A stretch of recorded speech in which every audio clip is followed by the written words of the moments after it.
हम तो समतावादी हैं।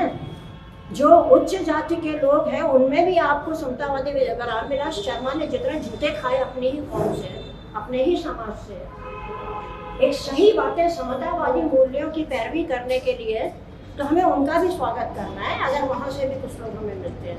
हम क्यों ये संगठन बनाए हैं?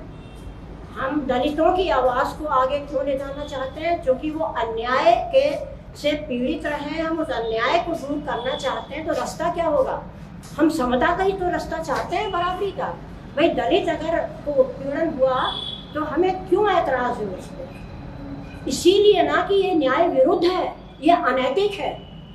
हर व्यक्ति बराबर है और हर व्यक्ति का अधिकार मिलना चाहिए, वो एक समान नागरिक है।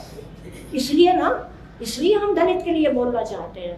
इसलिए हम आज जो मुसलमानों के साथ हो रहा है हम बोलना चाहते हैं, बैकवर्ड्स के लिए बोलना चाहते हैं, और स्त्रियों के लिए बोलना चाहते हैं, और बच्चों के लिए बोलना चाहते हैं। इसलिए कि अल्टीमेटली उसकी जस्टिफिकेशन हमें मिलती है, आधार।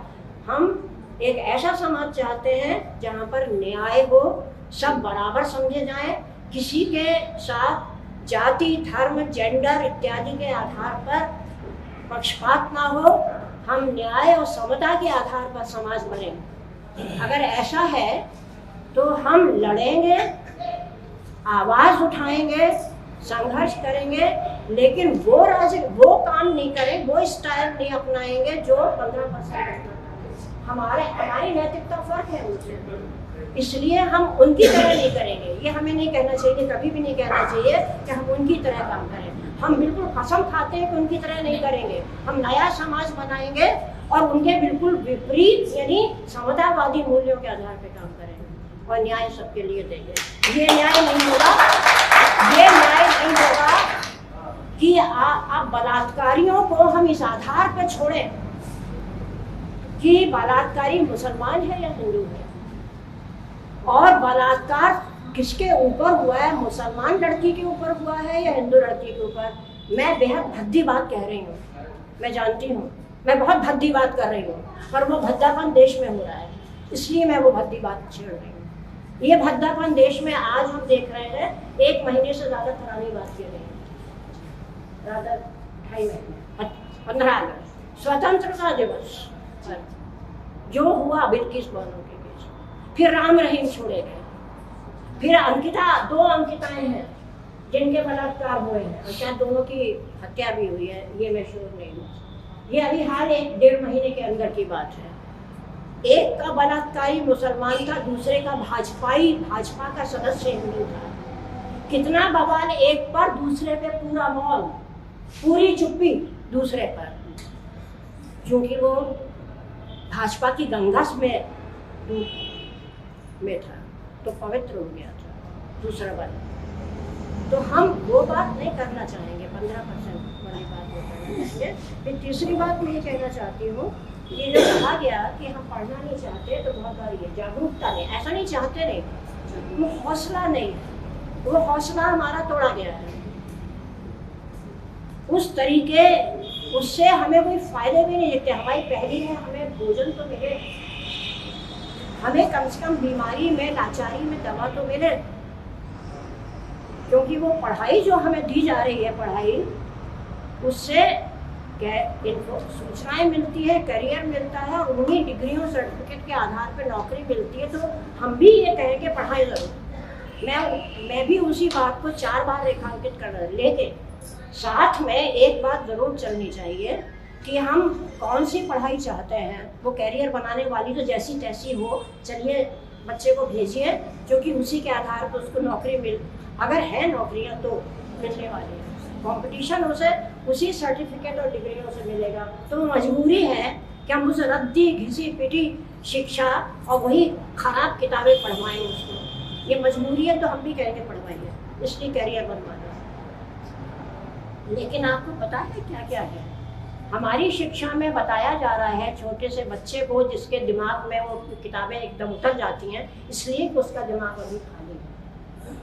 कि एकलव्य ने बहुत महान काम किया अंगूठा काट के देकर, और गुरु द्रोणाचार्य बहुत को बराबर आदर्श और आदर के साथ किया है। हमारे देश में उनके नाम पर अवार्ड है।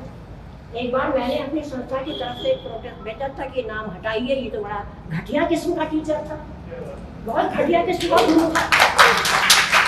भाई देखिए, हम अपने बच्चों को अंगूठा काट के देना कतई नहीं सिखाना चाहते।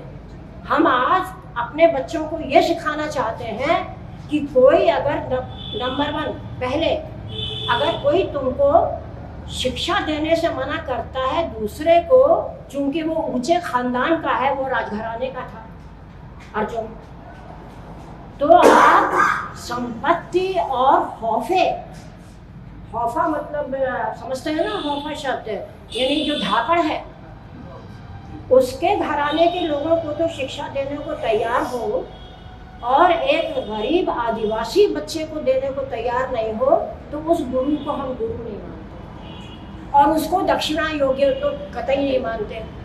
उसने पढ़ाने से इनकार किया, पहले पढ़ाया कतई नहीं, उस बच्चे ने अपने आप सीखा और फिर आपने दक्षिणा बिना पढ़ाए मांग ली तो बेईमान नहीं हुआ, हो गया।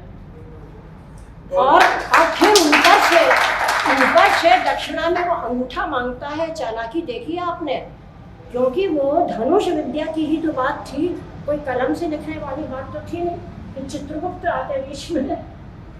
वो धनुष बाण वाली विद्या क्या ही तो जानना सीख रहा था, एकलव्य और अर्जुन दोनों।